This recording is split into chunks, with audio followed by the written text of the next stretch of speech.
Hello my dear friends, केम छो बधा? मजामा छो? हेलो हेलो हेलो हेलो, केम छो? खास હું આશા રાખું છું કે નીટની બહુ જ મસ્ત તૈયારી કરતા હશો, પૂરા કોન્ફિડન્ટથી તમે આગળ વધતા હશો. આજે એકદમ ખાસ અને સ્પેશિયલ તો ખરો જ ખરો, પણ બહુ જ ઇમ્પોર્ટન્ટ ગણાય આપણી આ નીટની પરીક્ષા માટે. બીકોઝ ફર્સ્ટ ટાઈમ એવું થઈ રહ્યું છે કે આ ટોપિક નીટની એક્ઝામની અંદર નવા ટોપિકો જે એડ થયા એ પૈકી છે. As you know date very well કે ડેન્ગ્યુ અને ચિકનગુનિયા અને ફેમિલીઝ આ નવા એડ થયેલા ટોપિક છે, અને ખાસ ગુજરાતી મીડિયમની અંદર એનો કન્ટેન્ટ્સ બહુ જ ઓછી માત્રામાં છે. યુટ્યુબના પ્લેટફોર્મ ઉપરની વાત હોય કે રીડિંગ સોર્સની વાત હોય, સો આઈ થિંક હું આના ઉપરનો વિડીયો આખો બનાવું અને તમને બહુ જ સરસ રીતે એ કન્ટેન્ટ આખો યાદ કરાવું, એને સમજાવું, એને એક એક કોન્સેપ્ટ ક્લિયર કરાવું, જેથી તમારે ક્યારે આ કોન્સેપ્ટને લર્ન કરવા માટે આમ તેમ ફરવું ના પડે. તો એટલા બહુ જ સાફ હેતુથી આ આખું લેક્ચર મેં સ્પેશિયલ તમને ઉપયોગી બને અને 100% ઉપયોગી બને એ માટે થઈને આ આખું લેક્ચર પ્લાન કરેલું છે. આજનો ટોપિક 100% નીટ ઓરિએન્ટેડ, નવો એડ થયેલો ટોપિક અને બહુ જ મહત્વનો ટોપિક. એ ટોપિક એટલે ડેન્ગ્યુ ઉપરની તમામ ઇન્ફોર્મેશન. હ્યુમન હેલ્થ અને ડિસઓર્ડરવાળા ઝોનની અંદર આ એડ થશે. ડેન્ગ્યુની વાત છે. શું છે ડેન્ગ્યુ? ડેન્ગ્યુ શું કરશે? એની શું શું અસરો થશે? આ બધી જ વસ્તુ આપણે બહુ શાંતિથી જાણીશું. પહેલા એક વાત બહુ ક્લિયર કરી દઉં. આપણી જે વાત છે, આપણા જે ડિસઓર્ડરની વાત છે, એ વાત જે છે it is what about dengue. Dengue માટેની એની ચર્ચા આપણે કરવાની છે. બહુ જ બધા સ્ટુડન્ટોના માઇન્ડની અંદર અબાઉટ ડેન્ગ્યુ અલગ અલગ પ્રકારના ક્વેશ્ચન્સ હશે. ડેન્ગ્યુ શું છે? ડેન્ગ્યુ શેનાથી થાય? ડેન્ગ્યુને કઈ રીતે અટકાવી શકાય? ડેન્ગ્યુને કઈ રીતે ડાયગ્નોઝ થઈ શકે? ડેન્ગ્યુ માટે શું સ્પેસિફિક વેક્સિન હોય કે ના હોય? આવા તમામ ક્વેશ્ચનનું બહુ જ ક્લિયર, એકદમ ક્લિયર એક પોઈન્ટ્સ ઉપર તમે બહુ જ શાંતિથી સાંભળજો. જબરદસ્ત ઉપયોગી વાત બહુ જ ધીરજથી હું તમને રજૂ કરીશ, જેથી તમારા 100% કન્ટેન્ટ્સ ક્લિયર થઈ જાય. આજનો ટોપિક છે અબાઉટ ડેન્ગ્યુ. ડેન્ગ્યુ વિશે બેઝિકલી ડેન્ગ્યુ શું છે? ડેન્ગ્યુ એક રોગ છે.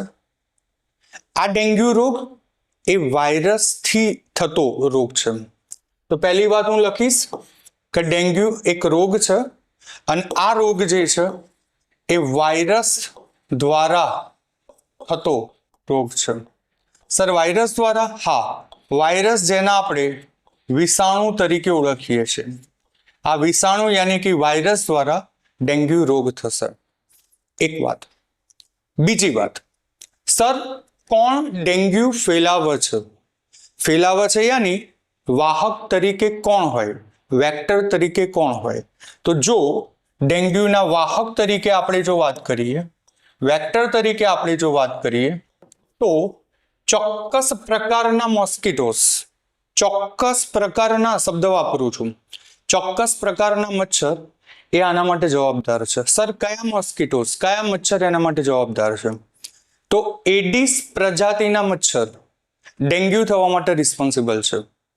એડિસ પ્રજાતિની અંદર શું? તો એડિસ પ્રજાતિના 2 પ્રકારના મચ્છર એના માટે જવાબદાર છે. એક છે એડિસ ઇજિપ્ટી અને બીજો છે એડિસ અલ્સોપિક્ટસ. આ 2 પ્રકારના મચ્છર જે છે એ એના માટે જવાબદાર છે. એક છે એડિસ ઇજિપ્ટી એક, અને બીજો એડિસ, બીજો છે એડિસ અલ્સોપિક્ટસ. શું? એડિસ અલ્સોપિક્ટસ. આ 2 પ્રકારના પ્રજાતિના મચ્છર એ આ ડેન્ગ્યુ થવા માટે જવાબદાર છે. એટલે વાત બિલકુલ ક્લિયર. ડેન્ગ્યુ એ શેનાથી થતો રોગ? તો વાયરસથી થતો રોગ. એક વાત. ડેન્ગ્યુના વાહક તરીકે રોગને એક જગ્યાએથી બીજી જગ્યાએ લઈ જવા માટે એને વેક્ટર કહેવાય, વાહક કહેવાય. વાહક તરીકે કોણ હોય? તો મોસ્કિટોઝ હોય, મચ્છર હોય. એમાં પણ કઈ પ્રજાતિના મચ્છર? તો એડિસ પ્રજાતિના મચ્છર. એનું સ્ટાન્ડર્ડ બે ઉદાહરણ કયા? તો એડિસ ઇજિપ્ટી અને એડિસ અલ્સોપિક્ટસ. આ બે પ્રજાતિના અલગ અલગ ઉદાહરણ તમારા માટે છે.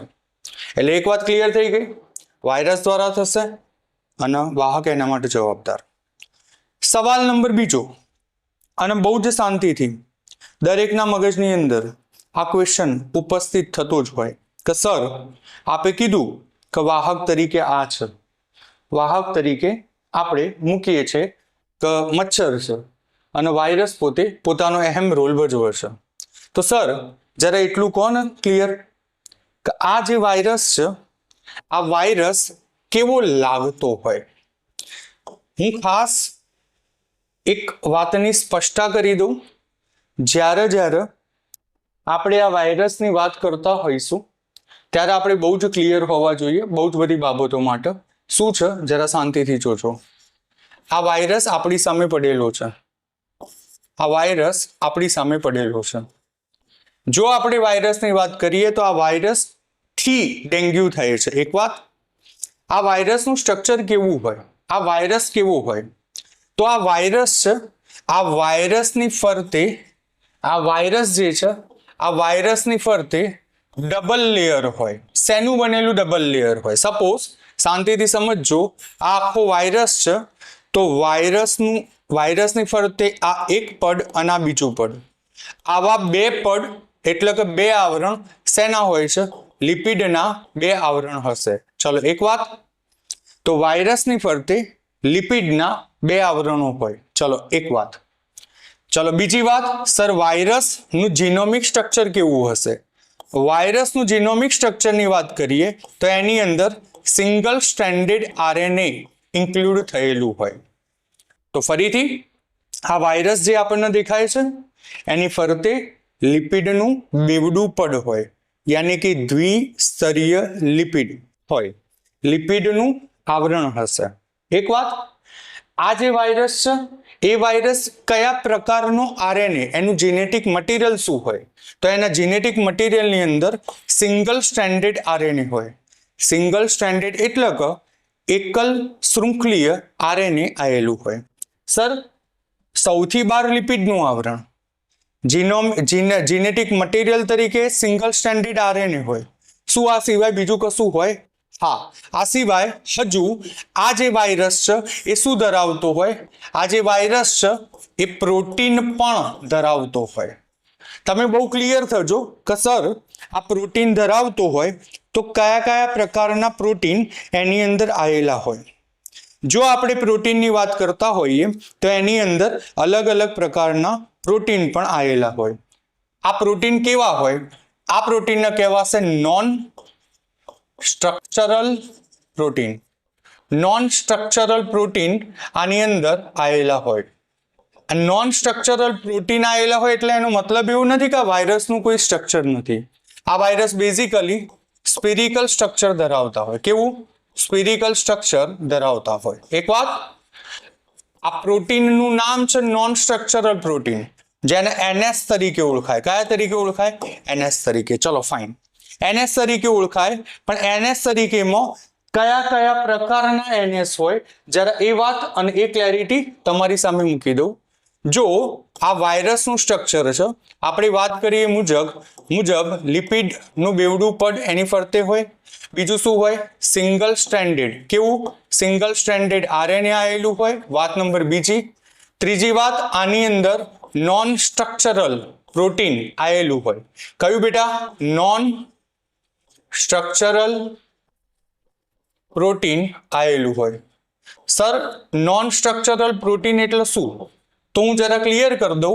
નોન સ્ટ્રક્ચરલ પ્રોટીન એટલે એવું નથી કે વાયરસ જે છે, આ વાયરસ જે છે એનો કોઈ શેપ નથી. આ વાયરસનો શેપ જે છે એ તો સ્ફેરિકલ શેપ છે. કેવો શેપ છે? સ્ફેરિકલ શેપ છે. આ બાબત આપણે બહુ જ ક્લિયર કરી દઈએ છીએ. એક બીજું, આ વાયરસની અંદર આવેલું જે પ્રોટીન છે એ પ્રોટીન નોન સ્ટ્રક્ચરલ પ્રોટીન છે, એના પણ અલગ અલગ પ્રકારના ટાઈપ આપણી સામે મૂકેલા છે. સર કયા કયા ટાઈપ છે? તો એની અંદર એક NS1. સર બીજા કયા ટાઈપ છે? બીજું NS2A, NS2B. સર હજુ બીજા કયા કયા છે? પછી NS3. હજુ શું છે? તો હજુ NS4A, NS4B. આ બધા એક્ઝેક્ટલી શું? આ વાયરસની અંદર આવેલા અલગ અલગ પ્રકારના પ્રોટીન છે. એ બાબત આપણા માઇન્ડની અંદર ક્લિયર રાખવી. ચલો એક બાબત. સર બીજી વાત, આ વાયરસને જો જીવન જીવવું હોય તો આ જે વાયરસ છે એ વાયરસને જીવવા માટે એપ્રોપ્રિએટ એન્વાયરમેન્ટ કેટલું હોય? તમે એક વાત સમજો, આ વાયરસ જે છે એ બેઝિકલી 22 થી 35 ડિગ્રી સેલ્સિયસ જેટલા ટેમ્પરેચર સુધી એ પોતે જીવન જીવી શકે છે અને પોતાનું અસ્તિત્વ ટકાવી શકે છે. એક બાબત. બીજું, એના આકારની વાત કરી તો સ્ફેરિકલ આકાર છે. આ વાયરસની બહુ જ ક્લિયર વાત કરી, એની ફરતે આવરણ લિપિડનું બેવડું આવરણ. એક, એની અંદર જીનેટિક મટીરિયલની અંદર સિંગલ સ્ટ્રેન્ડેડ RNA હોય. વાત નંબર 2, એની અંદર પ્રોટીન આવેલું હોય. એ પ્રોટીન જે છે નોન સ્ટ્રક્ચરલ પ્રોટીન છે, જેને NS તરીકે ઓળખાય, NS પ્રોટીન તરીકે ઓળખાય. એના ટાઈપ અલગ અલગ છે, NS1, NS2A, NS2B, પછી NS3, પછી NS4A, NS4B. આવા નોન સ્ટ્રક્ચરલ પ્રોટીન્સ આવેલા હોય. ચલો તૈયાર? ક્લિયર? તો આ બાબત આપણા માઇન્ડની અંદર બહુ જ ક્લિયર, બહુ જ એક્યુરેટ રાખવાની છે. ચલો એક બાબત. આ સર આપણને ડેન્ગ્યુ થાય છે તો ડેન્ગ્યુ મોટા ભાગે આપણે જોઈએ છે, મોટા ભાગે શું માણસને જ થાય છે. તો સર આ વાયરસની બીજી કોઈ ખૂબી અથવા ખાસિયત ખરી? હા, આ જે વાયરસ છે એ સ્પેશિયલી જે ડેન્ગ્યુના વાયરસ છે એના અલગ અલગ ટાઈપ આપણે જોઈએ છે.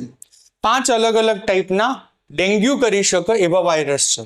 ડેન્ગ્યુ નો ડેન લખીએ છે, ડેન્ગ્યુ વાયરસ V1. બીજું dengue virus V2, dengue virus V3, dengue virus V4, dengue virus dengue એટલે ડેન V5. આ અલગ અલગ એના સિરોટાઇપ્સ કહેવાય. આવા અલગ અલગ 5 પ્રકારના સિરોટાઇપ્સ ડેન્ગ્યુ વાયરસના છે. અને ડેન્ગ્યુ વાયરસનું સ્ટ્રક્ચર કેવું? ડેન્ગ્યુ વાયરસમાં શું આવેલું હોય? ડેન્ગ્યુ વાયરસની અંદર આવેલા નોન સ્ટ્રક્ચરલ પ્રોટીનના પ્રકારો કયા? ડેન્ગ્યુ વાયરસના પ્રકારો કયા? આ વાતની બહુ ક્લેરિટી છે. હું જરા સ્પષ્ટતા કરી દઉં. આ જે પ્રકારો લખ્યા છે શું છે? ડેન્ગ્યુ વાયરસની રચનામાં આવેલા પ્રોટીન છે એ પ્રોટીનના પ્રકારો છે. યસ ઓર નો? અને આ પ્રકાર છે કોના પ્રકારો છે? ડેન્ગ્યુ વાયરસ ના પ્રકારો છે. ચલો તૈયાર બેટા? રેડી? એક વસ્તુના કોન્સેપ્ટ બહુ એક્યુરેસીથી ક્લિયર કરજો, બહુ જ શાંતિથી એને સમજજો શું વાત છે શું નથી. બીજું, કયા કેટલા ટેમ્પરેચરમાં રહી શકે? 22 થી 35 ડિગ્રી ટેમ્પરેચર સુધી રહી શકે. બીજી વાત, આ જે ડેન્ગ્યુ વાયરસ છે એ આપણી બોડીમાં રહી શકે છે કે નથી રહી શકતા? હા, રહી શકે છે. મારી વાત એ છે કે આ ડેન્ગ્યુ વાયરસ જે છે, આ ડેન્ગ્યુ વાયરસ જે છે એ હ્યુમન બોડીમાં કેમ રહી શકે છે? મનુષ્યના શરીરમાં કેમ રહી શકે છે? આવો સવાલ થાય કે મનુષ્યના શરીરમાં કેમ રહી શકે છે? આવો સવાલ જ્યારે થાય ત્યારે શાંતિથી વિચારવાનું. ડેન્ગ્યુ વાયરસ એ મનુષ્યના શરીરમાં એટલા માટે રહી શકે છે કે મનુષ્યના દેહનું ટેમ્પરેચર, મનુષ્યના બોડીનું ટેમ્પરેચર 37 ડિગ્રી સેલ્સિયસ હોય. અને આ સેલ્સિયસમાં એ પોતે પોતાનું અસ્તિત્વ જાળવી પણ રાખે છે. અને બીજી વાત, એ પોતે રેપ્લિકેટ થઈ શકે છે. યાની કે ડેન્ગ્યુના જે વાયરસ છે એ વાયરસ પોતાના જેવી ઢગલાબંધ નકલો મનુષ્યના શરીરમાં બનાવી શકે છે. ઓકે? વિગતે બીજો એક ખાસ સવાલ તમારા મગજની અંદર આવશે, સર ડેન્ગ્યુ વાયરસ સ્પ્રેડ, તમે કહી દીધું કે ભાઈ ડેન્ગ્યુ વાયરસ જે છે આ ફેલાવનાર કોણ છે? મચ્છર. ડેન્ગ્યુ વાયરસ કોના બોડીની અંદર છે? તો મચ્છરના શરીરની અંદર છે. Point note down. Dengue virus ફેલાવનાર કોણ છે? મચ્છર. ઓકે. અને ઇન્ટરેસ્ટિંગ વાત એ કે મચ્છરના શરીરની અંદર શું આવેલું છે? ડેન્ગ્યુ વાયરસ ઓલરેડી કેવું હોય છે? હાજર હોય છે. એટલે આટલી વાત આપણે સ્પષ્ટ અને ક્લિયરલી જાણીએ છીએ અને વિચારીએ છીએ. ચલો 2 મિનિટ. હજુ એક ખાસ અને મહત્વનો સવાલ તમને થશે. કયો સવાલ થશે? શું થશે? જરાય જાણી લઈએ છીએ આપણે. બીજો સવાલ તમને એવો થશે કે સર, આ જે ડેન્ગ્યુ વાયરસ છે, આ ડેન્ગ્યુ વાયરસ મનુષ્ય ઉપર અસર કરે છે? તો હા, કરે છે. બિલકુલ કોઈ શક નહીં એની અંદર. કઈ રીતે કરે છે એ બાબત આપણે ખાસ જાણી લઈએ. જો આપણે ડેન્ગ્યુ વાયરસ માટેની આપણે વાત કરતા હોઈએ તો શું સમજાય અને કઈ રીતે સમજાય? તમે એક વાત શાંતિથી જાણી લો અને વિચારજો મારી વાત ઉપર. આ મચ્છર છે. આ મચ્છર તમારી સામે પડેલો છે. આપણે જાણીએ છીએ કે મચ્છરના અગ્રભાગે આ જે પ્રોબોસ્કિસ મૂક્યું છે એ શું છે? શુંડ ગ્રંથિ છે. શું છે? શુંડ ગ્રંથિ. એક વાત. ઓકે. હવે જોજો, આ મચ્છર છે, આ મચ્છરનું શરીર છે.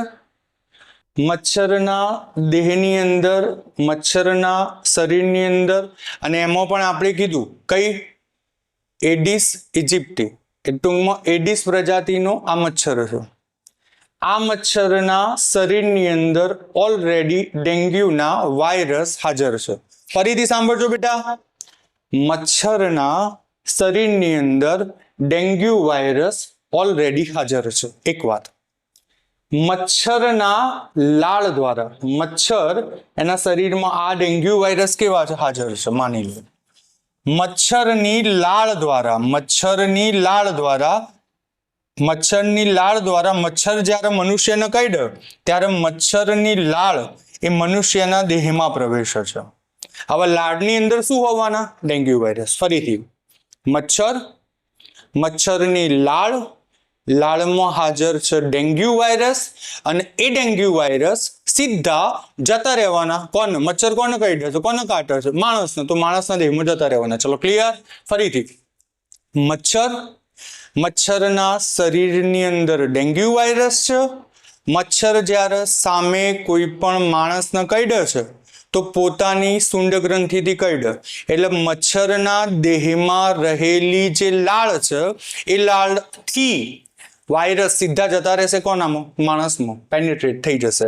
આ સેમ્પલ જે બતાવ્યું છે એમાં એ જ કહેવા માંગે છે કે આ મચ્છરનું ડંખ જેવો વાગે એવા મનુષ્યના દેહની અંદર શું થતું થઈ જવાનું છે? ડેન્ગ્યુ વાયરસ એના બોડીની અંદર એન્ટર થઈ જવાના છે. ચલો રેડી? અને પછી તમને ખબર છે ડેન્ગ્યુ વાયરસ એન્ટર થાય, 1 માંથી 2, 2 માંથી 4, 4 માંથી 8, 8 માંથી 16, ધડાધડ એ શું કરશે? એનું સ્વયં જનન કરશે, એનું રેપ્લિકેશન થશે, અને પરિણામ સ્વરૂપ આપણા શરીરની અંદર ભયંકર માત્રાની અંદર એની અસરો ચાલુ થઈ જાય. એની મિકેનિઝમ થોડી હજુ વધારે સ્પષ્ટતાથી સમજીએ.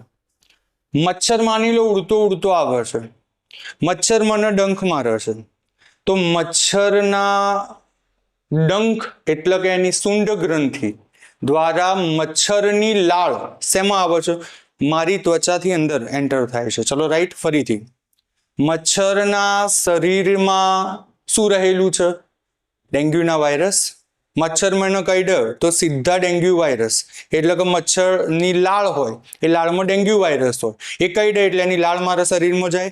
લાળની અંદર શું રહેલા છે? Dengue virus. એટલે મારા શરીરમાં મચ્છરની લાળ અને લાળમાં રહેલા ડેન્ગ્યુ વાયરસ પ્રવેશી ગયા. ચલો એક વાત. હવે શું થાય? જેવું મચ્છર મને કરડે છે, વાયરસ હવે મારા શરીરમાં મારી ત્વચા દ્વારા અંદર એન્ટર થવાનો. એક વાત. સ્કિન દ્વારા શું થવાના? એન્ટર થવાના. પછી શું? લખતા રહીશું, વિચારતા રહીશું. પછી શું થાય? સમજજો. અહીં હું એક વસ્તુ લખતો રહું છું જેથી તમે વધારે સારી રીતે વાતને સમજી શકો અને ઉતારી શકો. હા, ચલો સૌથી પહેલી વાત શું લખીશું? મચ્છર છે એ કોને કરડે છે? મનુષ્યને કરડે છે. ઓકે. મચ્છરની લાળ અને લાળમાં રહેલા કયા વાયરસ? Dengue virus. આ ડેન્ગ્યુ વાયરસ હવે પછી સીધા પ્રવેશી ગયા છે એની અંદર, મનુષ્યની અંદર. મને કહી દો, મારી આ ત્વચા છે, મારી આ સ્કિન છે, આ સ્કિનમાં મચ્છરે ડંખ માર્યો તો ડેન્ગ્યુ વાયરસ હવે પછી શેમાં આવી ગયા? શરીરમાં આવી ગયા કે ના આવી ગયા? રેડી? ચલો, આ વાયરસ આવી ગયા. હવે શું થાય? મારા શરીરની જે ઇમ્યુન સિસ્ટમ છે, મારા શરીરની રોગ પ્રતિકારક શક્તિ છે, એ કોના સામે લડવા પ્રયત્ન કરશે? એ જે વાયરસ એન્ટર થઈ ગયું છે એના સામે લડશે. ફરીથી વાયરસ મારા શરીરમાં પ્રવેશી ચૂક્યો છે મચ્છરના લીધે, એટલે તરત જ મારા શરીરની અંદર રહેલી રોગ પ્રતિકારક શક્તિ હશે એ કોના સામે લડશે? વાયરસ સામે લડવાનું અને યુદ્ધ ચાલુ કરશે. બરાબર સમજો. જેના લીધે કશુંક ને કશુંક રિએક્શન શરીરમાં આવે તો મારું બોડીનું ટેમ્પરેચર કેવું થઈ જાય? વધી જાય. ઓકે, એક વાત. બીજા નંબરની વસ્તુ, મને ઉબકા ચાલુ થશે, મને ઉલટી થવાની ચાલુ થશે, મારું ટેમ્પરેચર દિન પ્રતિદિન શું થશે? વધતું રહેશે. મારા જે સાંધા હશે એમાં દુખાવો થશે, મારા સ્નાયુ હશે એમાં શું થશે? દુખાવો થશે. મને સતત હેડેક થશે, માથું સતત દુખવા લાગશે. આ બધા જ લક્ષણો થવાના શું થઈ જશે? સ્ટાર્ટ થઈ જશે. ચલો બેટા, તૈયાર? આટલું પાક્કું? શ્યોર? લોક કિયા જાય? આટલી વસ્તુ ખાસ વિચારવાની.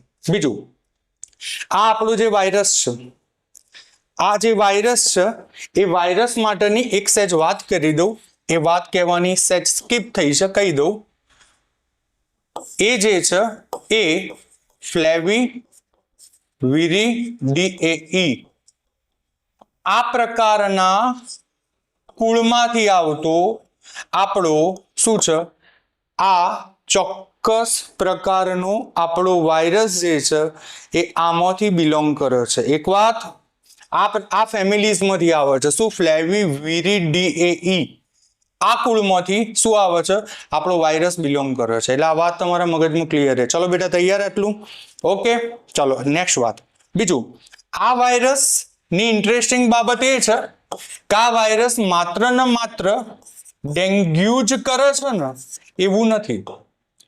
આ વાયરસ જે છે એ ઓલરેડી વ્યક્તિની અંદર આપણે ચિકુનગુનિયાની વાત કરીએ છીએ, ચિકુનગુનિયાની વાત કરીએ છીએ, એ પણ કરશે.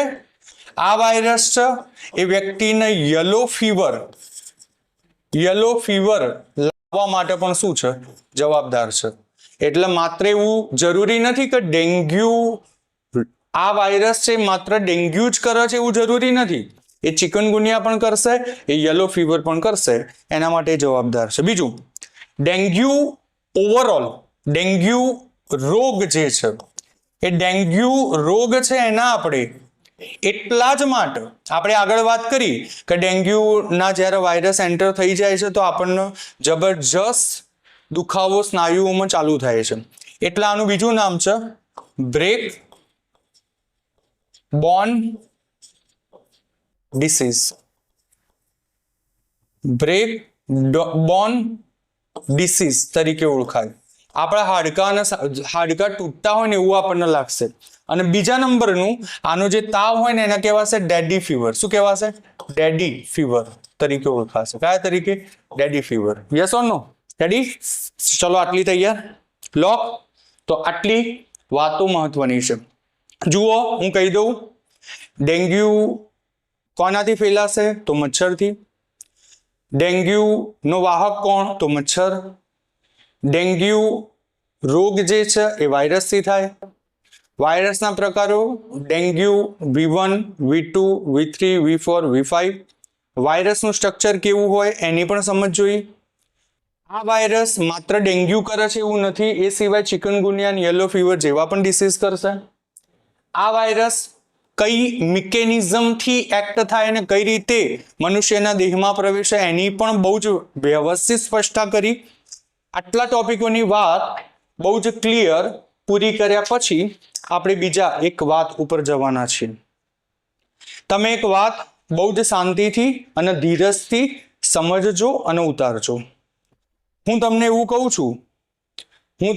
કહું છું કે માની લો, સપોઝ ડેન્ગ્યુ વિશેની વાત છે, તો ડેન્ગ્યુ વિશે બી તમે જોઈ શકો છો, વિચારી શકો છો. આપણે આગળ ઉપર વાત કરીએ છીએ, આ સિમ્ટમ્સની વાત કરી છે. અગર ડેન્ગ્યુના સિમ્ટમ્સની વાત કરીએ તો શું હોય? જો આપણે ડેન્ગ્યુના સિમ્ટમ્સની વાત કરીએ તો માણસનો ફીવર આવી જાય, હેડેક થશે, જોઈન્ટનું પેઇન થશે, મસલ્સ એટલે સ્નાયુઓ દુખશે, એને ઉબકા આવશે, એને ઉલટી થશે, એની સ્કિન ઉપર રેશિસ એટલે સ્કિન પેલી બરછટ થઈ જાય ને એ ટાઈપના રેશિસ ઉપસી આવશે, બ્લીડિંગ ગમ એટલે મસુડોકા દર્દ, આપણા જે પેઢા છે ને પેઢામાં દુખાવો થશે, ભાઈ દાંતનું પેઢું, પેઢામાં શું થશે? ભયંકર દુખાવો થશે. આટલા સિમ્ટમ્સ ડેન્ગ્યુના હશે. ચલો એક વાત, ટ્રાન્સમિશન થવા માટે કોણ કોણ જવાબદાર છે, કોણ કોણ આની અંદર રોલ પ્લે કરે છે? તો જરૂરી નથી કે માત્ર મોસ્કીટો એકલો જ કરે છે, એ તો આપણે જોઈ લીધું. કઈ રીતે એટલે એની મિકેનિઝમ થઈ જાય એ તો આપણે વિગતે જોઈ. પણ એ સિવાય જો તમે બ્લડ એક્સચેન્જ કરો કોઈની જોડે, તમે કોઈને ઓર્ગન ડોનેટ કરો છો, ઓર્ગન કોઈને આપો છો, અંગદાન કરો છો અને માન જો થયેલું હોય તો પણ બાળકને થઈ શકે છે. આ ડેન્ગ્યુની આટલી વાત છે. અને ભાઈ માન થયું હોય ને બાળક ન થાય એટલે ખાસ યાદ રાખજો, વાયરસ હોય તો વાયરસની ક્વોલિટી સ્પ્રેડ થવાની છે, એટલે મધરથી ચાઇલ્ડમાં થઈ શકે, એમાં નવી કશી વાત નથી. રેડી?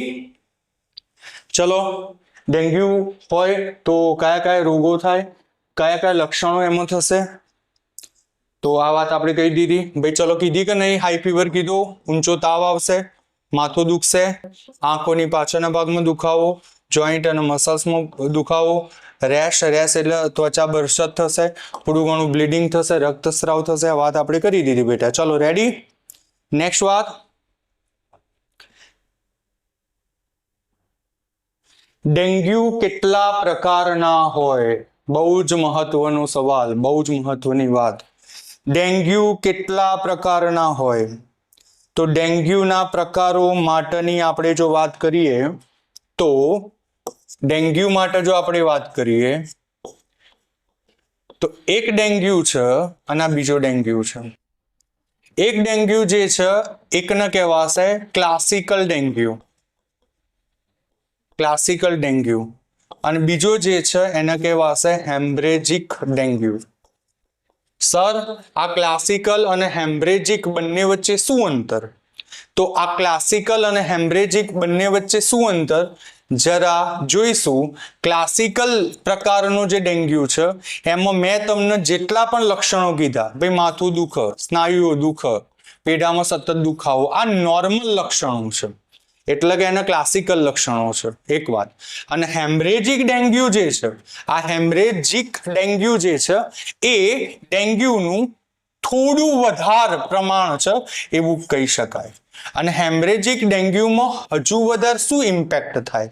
તો જ્યારે વ્યક્તિને હેમરેજિક ડેન્ગ્યુ થાય અને ક્લાસિકલ થાય એમાં આના જેટલા લક્ષણો છે, માથું દુખવું, સ્નાયુઓ દુખવા, જોડે ટેમ્પરેચર વધવું, વોમિટિંગ થવી, ઉબકા થવું, એ બધું જ અહીં થશે.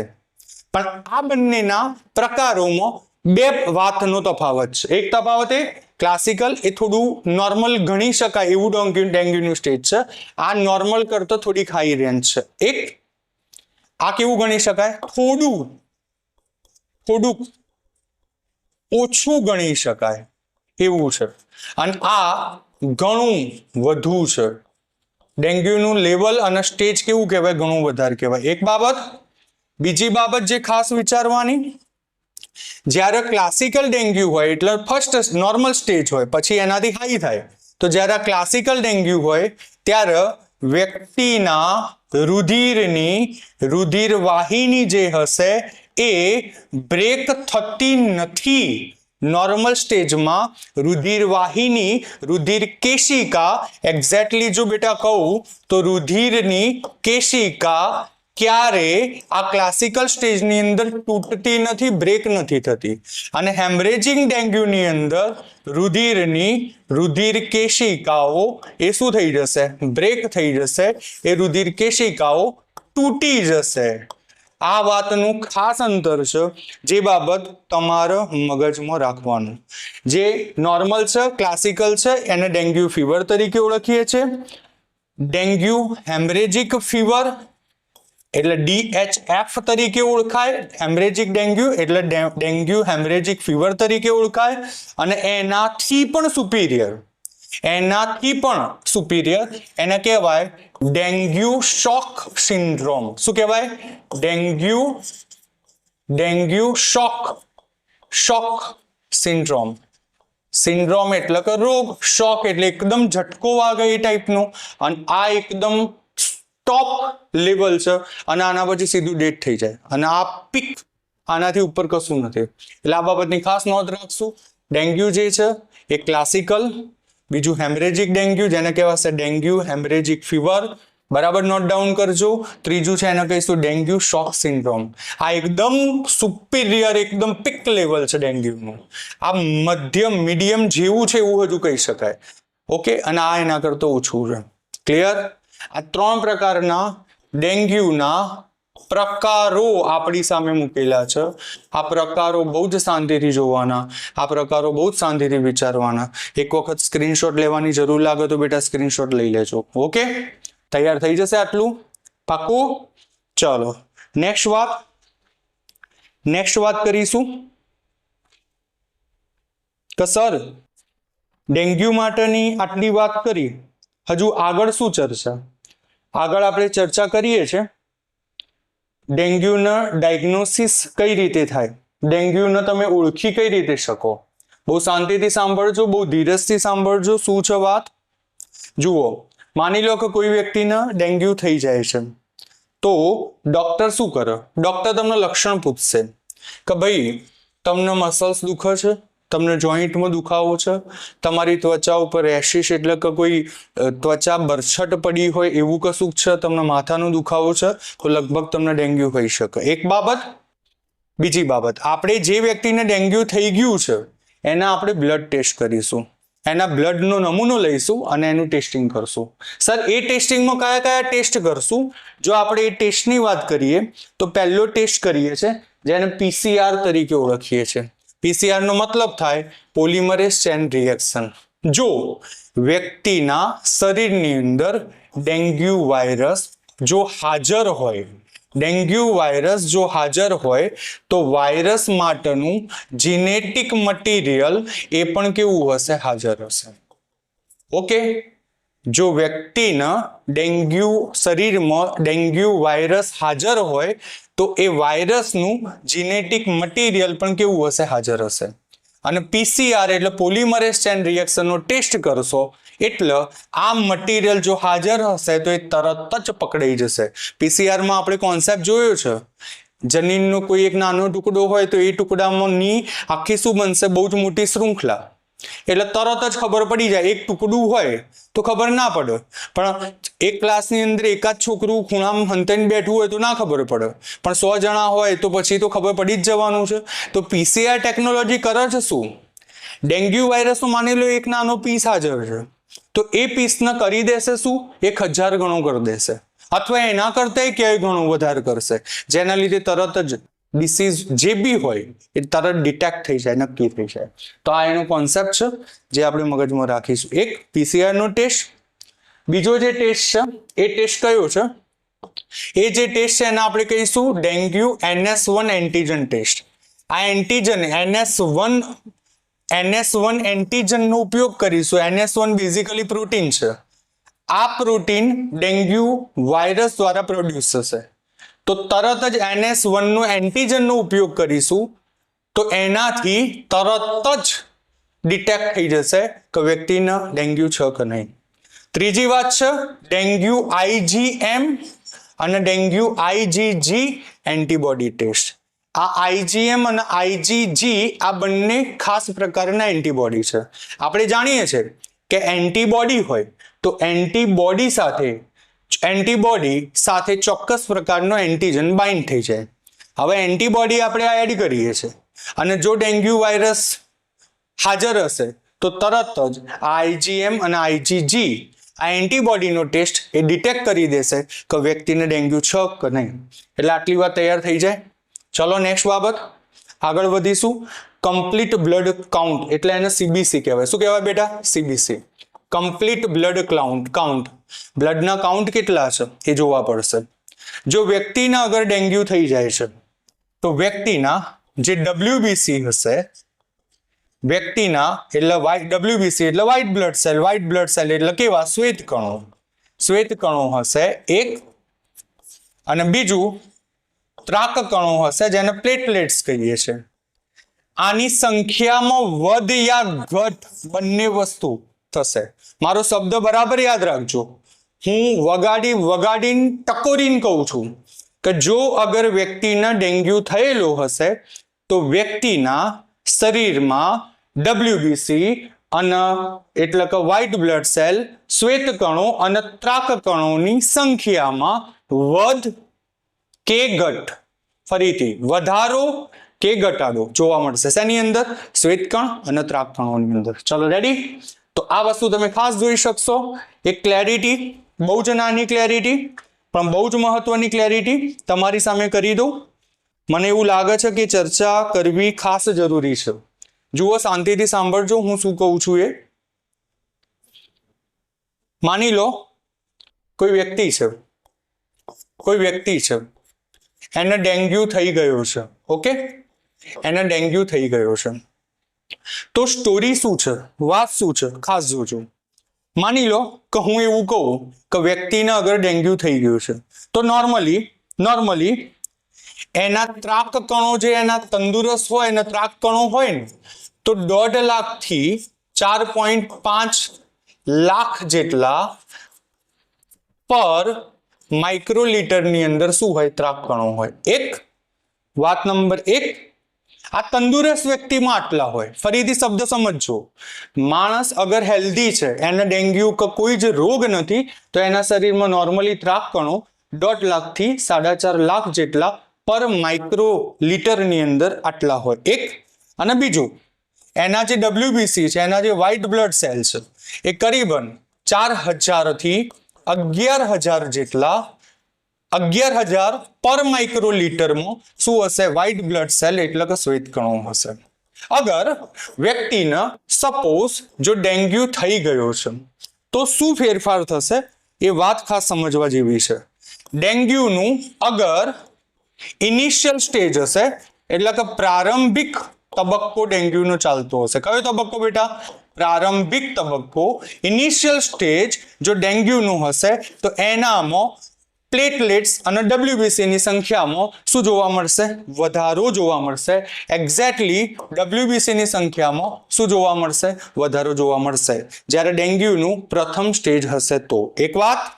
બીજા નંબરની વસ્તુ, અગર એ સ્ટેજ 2 ની અંદર આવ્યો હશે એટલે કે એક ક્રિટિકલ ફેઝ હશે. ક્રિટિકલ એટલે થોડો ઓકવર્ડ, ભારે ફેઝ હશે. જો એનાથી સહેજ આગળ ડેન્ગ્યુ વધ્યો હશે, ક્રિટિકલ ફેઝ હશે, તો એની અંદર WBC ની સંખ્યા અને પ્લેટલેટ્સની સંખ્યામાં, WBC અને પ્લેટલેટ્સ એટલે કે ત્રાક કણોની સંખ્યામાં ઘટાડો જોવા મળશે. Point number 2. અને પોઈન્ટ નંબર 3, જો અગર એને આ રોગની જો રિકવરી થઈ ગઈ હશે, એ ઓકે થવાની તૈયારી ઉપર છે, તો લગભગ એનું નોર્મલ પ્રમાણ આટલું છે. આ નોર્મલ પ્રમાણ જે છે એને નિયર ટુ ઇક્વિવેલન્ટ યાની એને સમકક્ષ એ થતો જાય છે. તો ફરીથી ડેન્ગ્યુ અગર ફર્સ્ટ સ્ટેજનો છે તો WBC અને પ્લેટલેટ્સની સંખ્યામાં વધારો થશે. બરાબર નોટ ડાઉન કરજો. ડેન્ગ્યુ અગર સેકન્ડ ફેઝ અથવા તો સેકન્ડ નહીં પણ ક્રિટિકલ ફેઝનો છે તો સંખ્યામાં શું જોવા મળશે? ઘટાડો જોવા મળશે. અને અગર ડેન્ગ્યુ રિકવરી ઉપર આવી ગયેલો છે, હવે લગભગ પેશન્ટ સાજો થવાની તૈયારીમાં છે અને ડેન્ગ્યુમાંથી મુક્ત થવાની તૈયારીમાં છે, તો લગભગ આ જે એની હેલ્ધી પર્સનમાં જે નંબર્સ છે એ નંબર્સ ત્રાક કણોમાં 1.5 લાખથી 4.5 લાખ પર માઇક્રોલીટર અને WBC ના 4,000 થી 11,000 પર માઇક્રોલીટર, આ લગભગ એના સમકક્ષ થઈ જશે. એટલે આ વાત પણ નોંધજો અને ખાસ મગજની અંદર સેટ કરજો. બીજું, કેટલાક છોકરાઓને વચ્ચે એવો સવાલ થશે, બટ ઓબ્વિયસ સ્ટુડન્ટનો સવાલ થવો જોઈએ, નહીંતર એ સ્ટુડન્ટ નથી. સર, મચ્છર જે છે, ડેન્ગ્યુનો જે મચ્છર છે, એ મચ્છર કેમ કરડે છે? શું કેમ કરડે છે? મચ્છર કેમ કરડે છે સર આપણને? મનુષ્યને કેમ કરડે છે એવું નહીં, મચ્છર મનુષ્યને કરડે છે એનું કારણ શું? મચ્છરને એવી શું જરૂર છે? તમે સમજો. મચ્છરના દેહની અંદર, આ માની લો કે આ મચ્છર છે, મચ્છરના શરીરની અંદર, મચ્છરના બોડીની અંદર ઈંડા ગ્રો થઈ રહ્યા છે. કારણ શું છે સમજો. મચ્છર કેમ તમને ડંખ મારે છે ને ડેન્ગ્યુ કરે છે? તો મચ્છરના દેહની અંદર એગ તૈયાર થઈ રહ્યા છે, ઈંડા તૈયાર થઈ રહ્યા છે. આ ઈંડા જે છે, આ ઈંડાને પોષણ આપવા માટે, ઈંડાને પોષવા માટે, ઈંડા સારી રીતે ગ્રો થઈ શકે એના માટે મચ્છરની જરૂરિયાત શું છે? મચ્છરની જરૂરિયાત પ્રોટીન છે. એક વાત, મચ્છરની જરૂરિયાત શું છે? Fe આયર્ન છે. અને તમને યાદ કરાવી દઉં જરા, અગર તમે ભૂલતા ના હોવ તો, આપણા શરીરની અંદર, રુધિરની અંદર હિમોગ્લોબિન રહેલું છે, પ્રોટીન છે કે નહીં? એટલે મચ્છરને મળી જાય. અને Fe આયર્ન પણ રહેલું છે. આ બંને કન્ટેન્ટ્સ મચ્છરને પ્રાપ્ત થાય તો મચ્છરના દેહમાં ઉછરી રહેલા જે ઈંડા છે એ ઈંડા વધારે સારી રીતે ડેવલપ થઈ શકે.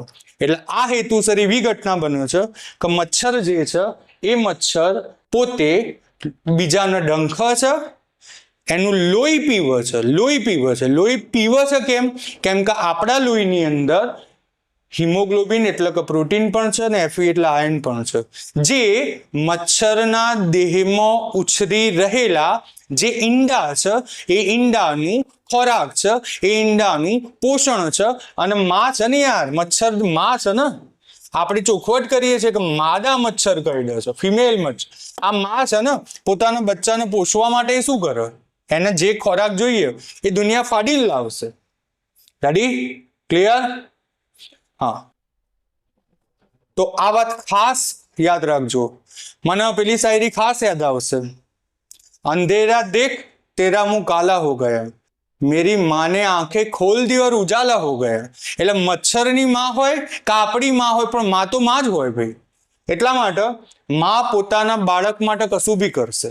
અને આ મચ્છર પણ માદા મચ્છર છે, એટલે પોતાના દેહમાં ઉછરી રહેલા ઈંડા માટે એ તમારું એટલે કે મનુષ્યનું લોહી પીવે છે. અને લોહીની અંદરથી એને હિમોગ્લોબિન અને આયર્ન પ્રાપ્ત થઈ જાય છે. ચલો એક વાત, બીજા નંબરની વસ્તુ સર, બીજી કોઈ એવી ખાસ અને જોરદાર વાત તો તમને જરા કહી દઉં. જ્યારે વ્યક્તિને ડેન્ગ્યુ થાય તો માણસને એને નોર્મલી શરીરની અંદર એની ટ્રીટમેન્ટ શું કરવી, એની સારવાર શું કરવી?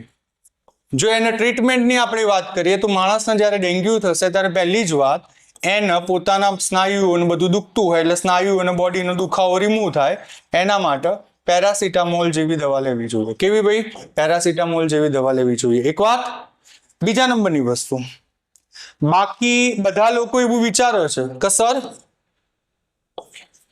ઇબુપ્રુફિન એક, અને બીજા નંબરની છે આઇબોપ્રુફિન, ઇબુપ્રુફિન, અને બીજા નંબરની અંદર છે એસ્પિરિન. શું? એસ્પિરિન. સર આ દવાઓ લેવી જોઈએ?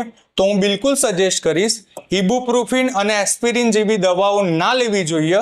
તમે કદાચ બહુ વધારે રાજીના રેડ બનો તો પેરાસિટામોલ લઈ શકો છો, બાકી ઇબુપ્રુફિન અને એસ્પિરિન ના લેવું જોઈએ. કેમ કે એસ્પિરિનનું કામ જે છે એ બ્લડને પાતળું કરવાનું છે. બ્લડને શું કરવાનું છે? પાતળું. હવે તમે એક વાત વિચારો, આપણા શરીરની અંદર ડેન્ગ્યુ થવાના લીધે પ્લેટલેટ્સ છે, પ્લેટલેટ્સની માત્રા કેવી છે? ઓછી. પ્લેટલેટ્સ એટલે કે ત્રાક કણોની માત્રા કેવી છે? ઓછી. હવે ત્રાક કણો આપણા શરીરમાં ઓછા છે એટલે કે રુધિર ગંઠાઈ જવાની ક્રિયા પણ બરાબર થતી નથી. રુધિર ગંઠાયેલું નથી, રુધિર કેવું છે? ઓલરેડી પાતળું પડી ગયેલું છે. અને જો તમે એસ્પિરિન લેશો તો બ્લડ હજુ વધારે પાતળું પડશે. શું બ્લડને પાતળું પાડવાનું છે? ના. ક્લિયર? બેટા વાત ઉતરે છે, ફરીથી સમજો. જ્યારે વ્યક્તિને ડેન્ગ્યુ થાય છે અને સહેજ એ કદાચ સિવિયર ફેઝમાં આવે એ વખતે ત્રાક કણોની સંખ્યા એના શરીરમાં ઘટી જાય. ત્રાક કણોનું નોર્મલ કામ શું છે? રુધિરને ગંઠાવવાનું કામ ત્રાક કણોનું છે. સમજો, પ્લેટલેટ્સ કેવા છે? ઓછા. ત્રાક કણો કેવા છે? ઓછા. રુધિર ગંઠાઈ જવાનું કામ પણ કેવું થશે? ઓછું. રુધિર ગંઠાઈ નથી જતું, યાની કે રુધિર કેવું રહે છે? પાતળું રહે છે. હવે રુધિર ઓલરેડી ડેન્ગ્યુ થવાના લીધે પાતળું છે અને અધૂરામ પૂરું તમે એસ્પિરિન જેવી દવા લેશો તો બ્લડ હજુ વધારે પાતળું થશે અને માણસનું મૃત્યુ પણ થશે. એટલે એસ્પિરિન અને ઇબુપ્રોફિન એટલા માટે નહીં લેવી જોઈએ અને પેરાસિટામોલ લેવી જોઈએ કેમ કે અતિશય તમને સ્નાયુ અને બોડીમાં દુખાવો થતો હોય, સ્નાયુમાં અને શરીરમાં અલગ અલગ ભાગ ઉપર દુખાવો થતો હોય તો એનાથી બચવા માટે આ લેવી જોઈએ. ચલો રેડી? ઓકે સર, આ તો તમે દવાની વાત કરી. કશું એવું ખરું કે જે વેક્સિન હોય ડેન્ગ્યુ માટેની? તો હા, ડેન્ગ્યુ માટેની ખાસ પ્રકારની વેક્સિન પણ અવેલેબલ છે.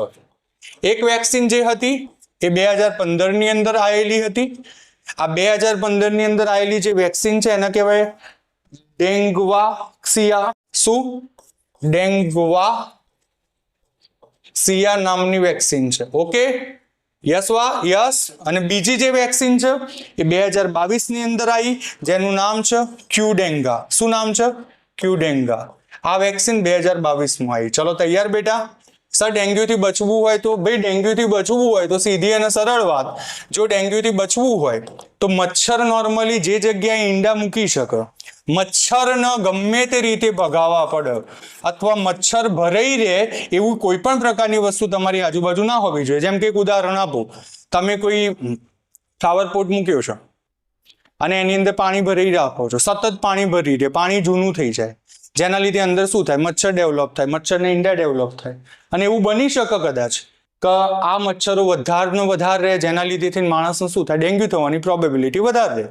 બીજી વાત, પેલા જૂના મૂકેલા કેટલીક જગ્યાએ કેટલાક રહેણાંકમાં એવું હોય આજુબાજુ જૂના પડી ગયેલા ટાયરો ને બધું હોય, એમાં પાણી ભરાય એટલે મચ્છર થાય એટલે મચ્છર પાછા પોતાના ઈંડા મૂકે અને ગ્રો થાય. અને એ જ મચ્છરો આવીને બરાબર આપણું લોહી પીવાના અને શું કરવાના? ડેન્ગ્યુ કરવાના. એટલે બેટા જો ડેન્ગ્યુથી બચવું હોય તો આ બધી જ વસ્તુની આપણે બહુ જ કેર કરીશું. લેક્ચરની અંદર બધા જ પ્રકારની વાતોને લઈ લેવાનું હેતુ છે. એટલે બરાબર મહેનત કરીને મેં આ લેક્ચર બનાવ્યું છે, આનો કન્ટેન્ટ ભેગો કર્યો છે. એટલે પ્લીઝ નીટની અંદર મારી કરેલી મહેનતનો તમે સફળ થવા દેજો પ્લીઝ. અંડરસ્ટુડ? બહુ પ્રોપરલી જોજો, નોટ્સ બનાવી દેજો, વચ્ચે વચ્ચે જે જરૂર લાગે તે સ્ક્રીનશોટ લઈ લો, પણ ટોપિકને મસ્ત કરો બેટા, રેડી કરો. મને પૂરો વિશ્વાસ છે ગુજરાતી મીડિયમમાં સૌથી સારામાં સારો કન્ટેન્ટ મેં તમને પીરસ્યો છે અને તમે બહુ જ મસ્ત પરફોર્મ કરજો. Okay, good luck. ડેન્ગ્યુની ઓવરઓલ બધી જ બાબતો ભેગી કરીને તમને શેર કરી દીધી છે. લગભગ કશું બાકી રહેતું નથી આવું મારું ચોક્કસ માનવું છે અને આશા રાખું છું કે લગાતાર મહેનત કરજો. હજુ ચિકનગુનિયાનો ટોપિક બાકી છે, મળીએ છે એના ઉપર પણ વાત કરીએ છીએ. ચલો ગુડ લક, ટેક કેર બેટા, એન્જોય.